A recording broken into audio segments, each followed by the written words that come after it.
तो भगवान की जो अपरा प्रकृति है, तो उसमें पहली प्रकृति है पृथ्वी और दूसरी प्रकृति है जल। अब जल को कैसे समझें? कोई व्यक्ति कहे कि जल तत्व क्या होता है, तो लक्षण से पता चलता है कि ये जल है। किसी चीज़ का जब लक्षण आप देखते हैं तो आप कहेंगे कि ये वो वस्तु है। तो जल के कितने लक्षण हैं? 8 लक्षण हैं। पहला लक्षण क्या है? जल से किसी वस्तु को गीला किया जाता है, ये जल का लक्षण है। किसी चीज़ को गीला करना है तो जल की आवश्यकता पड़ेगी। आप अग्नि से नहीं गीला कर सकते, हवा से नहीं गीला कर सकते, आकाश से गीला नहीं कर सकते, ज़मीन से गीला नहीं कर सकते, आपको पानी की ज़रूरत पड़ेगी। हाँ, तो अगर दूध से गीला कर दें तो दूध में जल की मात्रा है, दूध में 90% से ज़्यादा जल है। तो जल ही जो है मतलब वो ऐसी चीज़ है जो गीला करती है। तो पहला लक्षण है जल का कि गीला करते हैं। हाँ, तो फिर स्नान करते हैं, स्नान करते हैं तो फिर क्या होता है? पसीना दूर हो जाता है। तो जल का जो है लक्षण है कि आपके शरीर का पसीना दूर करेगा, आपके शरीर को धूल से स्वच्छ कर देगा, है ना। तो जल का कितना ये गुण है कि आपके शरीर का धूल और आपका पसीना है ये स्वच्छ हो जाएगा। फिर दूसरा लक्षण क्या है? दूसरा लक्षण है कि विभिन्न मिश्रणों के पिंड बनाए जाते हैं। अगर आपको पिंड बनाने हैं, अलग अलग चीज़ों को मिश्रित करके पिंड बनाना है, तो जल के बिना नहीं बना सकते हैं। पहले जल से गीला करेंगे, हैं, जैसे जल के द्वारा आटे में दूसरे पदार्थ जैसे नमक है, दूसरे चूर्ण डाल करके उसका पिंड बनाया जाता है ना। तो कोई भी चूर्ण है, अजवाइन डाल देते हैं चपाती बनाने के लिए, तो पिंड बनाते हैं। तो कई चीज़ों को जो है मिला करके आप पिंड बना सकते हैं। अगर आप जल ना हो तो आप इस प्रकार से पिंड नहीं बना सकते। ये लक्षण है, ये जल का लक्षण दूसरा लक्षण है। तीसरा लक्षण क्या है? जल के द्वारा प्यास दूर होती है। अब सोचिए, जब आप प्यास से होते हैं तो क्या होगा? पृथ्वी से प्यास दूर नहीं होगी, आकाश से प्यास दूर नहीं होगी, वायु से प्यास दूर नहीं होगी, अग्नि से प्यास दूर नहीं होगी, जल से प्यास दूर होगी। तृप्ति, उससे क्या होगा? तृप्ति। जैसे मैंने पानी पिया, अभी देखो बिल्कुल बड़ी जो है मतलब तृप्ति हो रही है, बड़ा अच्छा लग रहा है, प्यास दूर हो गई और तृप्ति का अनुभव हो रहा है, तृप्ति होती है। जीवन के लिए जल की बहुत आवश्यकता है, इसलिए क्या कहते हैं? जल ही जीवन है। हमारा जो मनुष्य का शरीर है उसमें जल की बहुत आवश्यकता है। बहुत से जीव ऐसे भी हैं जो जल के बिना रहते हैं, उनके शरीर में जल की मात्रा बहुत कम है। जैसे छिपकली है तो उसको पानी नहीं मिलता है तो वो अपना बनी रहती है, कीड़ों को खाती है और उसी में जो है अपना जीवन निर्वाह। बहुत से कीड़े हैं, लकड़ी के कीड़े हैं, तो लकड़ी में ही जो है वो रहते हैं, है ना। तो उनको जल की आवश्यकता नहीं होती, लेकिन मनुष्य के शरीर में जल की बहुत आवश्यकता है। आपको रोज़ कम से कम 3 लीटर पानी पीना, स्वस्थ रहने के लिए 3 लीटर पानी रोज़ पीना। तो ये हमारा जो मनुष्य का शरीर है तो इसमें जीवन के लिए जल की अत्यंत आवश्यकता है। अगर आप कहीं घर बनाते हैं तो सोचते हैं कि भी जल का सुविधा है या नहीं। आजकल तो नल लगे, पहले नल नहीं होते थे। तो हमेशा कोई नदी हो, कोई तालाब हो, उसके किनारे आप जो है घर बनाएंगे कि भाई पानी का जो है सुविधा हो, और नहीं तो फिर कुआं खोदो। लेकिन जल की बहुत आवश्यकता है कि सप्लाई हो, और फिर भूख भी जो है कुछ सीमा तक मिट जाती है। अगर बहुत भूख लगे तो पानी पी करके भी कुछ आधार हो जाता है कि भाई पानी मिल जाए, है ना। तो पानी से भी उपवास अगर रखता है कोई व्यक्ति तो बीच बीच में थोड़ा थोड़ा पानी पीते रहें तो उससे भी कुछ काम चल जाता है। फिर चौथा लक्षण है जल का, जीवन की रक्षा होती है। शरीर का ताप, क्योंकि बहुत गर्मी है, अगर आप पानी ना पिएंगे तो फिर जो है शरीर में गर्मी बढ़ जाएगी। तो पानी जो है आपके शरीर का ताप दूर करता है ना। पानी की बहुत आवश्यकता है, और गर्मी में फिर ठंडा पानी मिल जाए, है ना, तो फिर लगता है कि कितनी राहत हुई, कितनी राहत हुई। युद्ध के समय सैनिकों के शरीर से खून ज़्यादा निकल जाता है तो फिर वो जो है बस आप मृत्यु के निकट आ गए। अगर पानी मिल जाए तो बच जाएंगे और पानी नहीं मिला तो जल के ही द्वारा 5 तत्वों में या 8 तत्वों में जल की जो है ये विशेषता है कि जल के द्वारा ही जो है जीवन की रक्षा होती है। फिर 5वां लक्षण है वस्तुओं को ताज़ा रखा जाता है। अब आजकल तो फ्रिज में रखते हैं ताज़ा रखने के लिए, पहले तो फ्रिज नहीं होते थे। तो जल में जो है इतना गुण है कि लोग जो है उसको ताज़ा रखते थे। तो कैसे रखते थे? वनस्पतियाँ मुरझाई हैं तो उनसे टोकरी में बार बार पानी छिड़कते हैं। हाँ, तो पहले यही होता था कि टोकरे में सब्जी रखी है और बेच रहे हैं और धूप है, गर्मी है तो झुलस रही है तो हर बार पानी छिड़कते रहते हैं, है ना, इस तरह से, है ना। अब आजकल तो कोल्ड स्टोर बने हैं, पहले कोल्ड स्टोर नहीं थे, फ्रीज नहीं थे, हैं। तो ये जल का जो है इतना बड़ा गुण है। कोई चीज़ जो है अगर भोजन तो वो गर्मी में ख़राब हो जाता है। तो हमारे घर में भी जो है माताएं क्या करती हैं कि एक बड़े बर्तन में पानी भर दिया, उसके बीच में सब्जी है, दाल का बर्तन रख दिया, तो चारों तरफ पानी भरा है तो वो जो है सब्जी दाल जो है वो ख़राब नहीं होगी, गर्म नहीं होगी और ठंडी रहेगी और मतलब काफ़ी समय तक चल जाती है ना। तो फ्रीज के बिना भी जो है पानी से वो जो है उसकी रक्षा होती है। फिर जल के द्वारा वस्तुओं को मुलायम बनाया जाता है और दूसरा उपाय नहीं है। चीज़ को मुलायम बनाया जाता है तो पानी के द्वारा है ना। तो उससे क्या होता है? स्वच्छ हो जाता है शरीर। जल के द्वारा वस्तु में लगा मैल मुलायम हो जाता है। अब कपड़े में जो है मैल लगा हुआ है ना, तो पहले ज़्यादातर साबुन का प्रयोग नहीं करते थे, पानी में ही कपड़ा धोते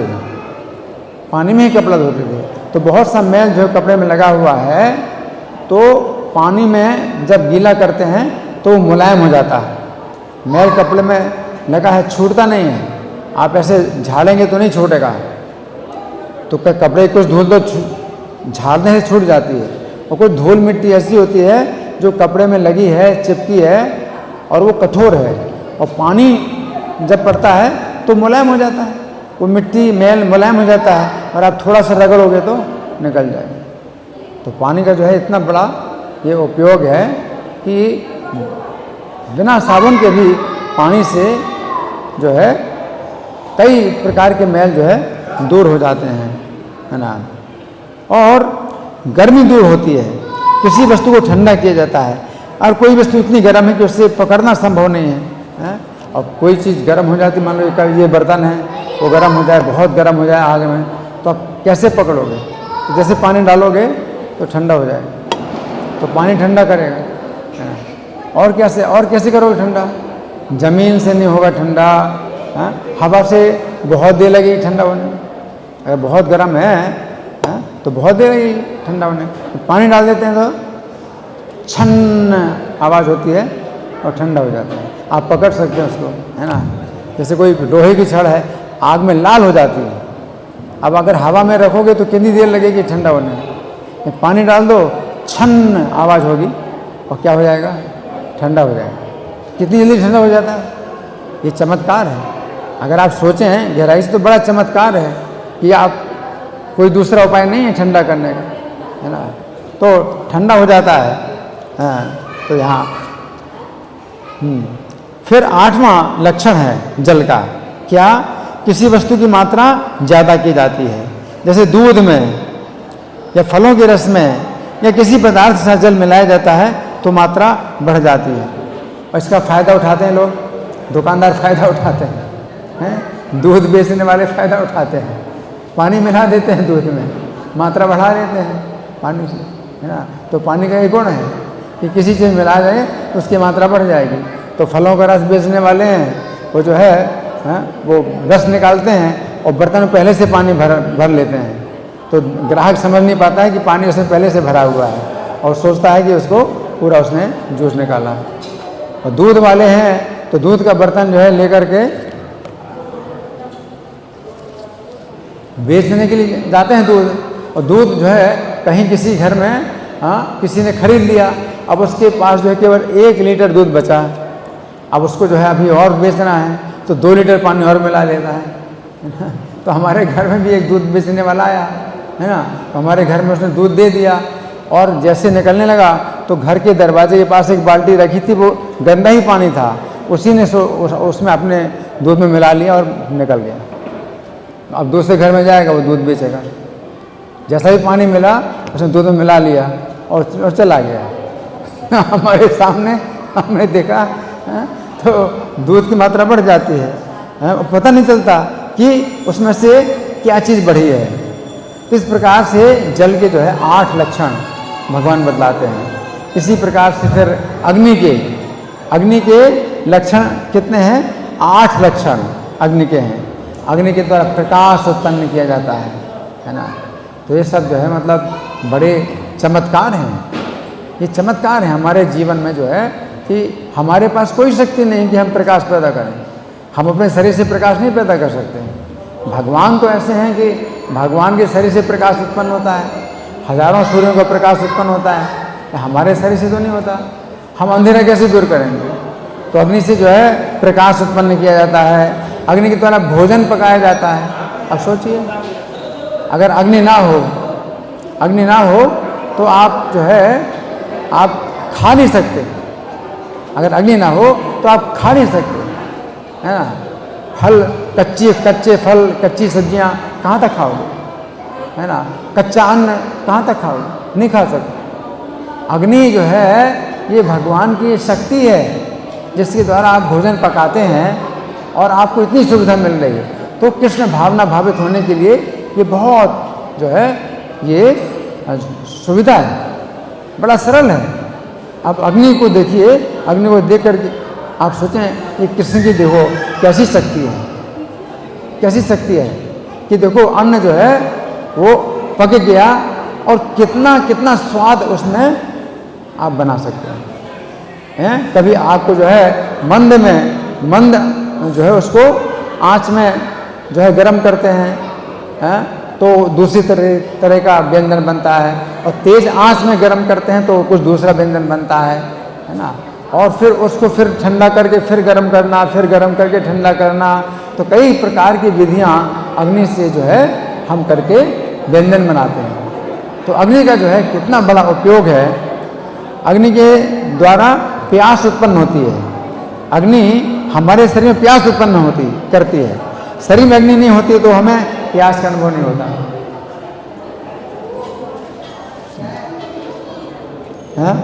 तो ये अग्नि का लक्षण है। अग्नि के द्वारा भूख उत्पन्न होती है।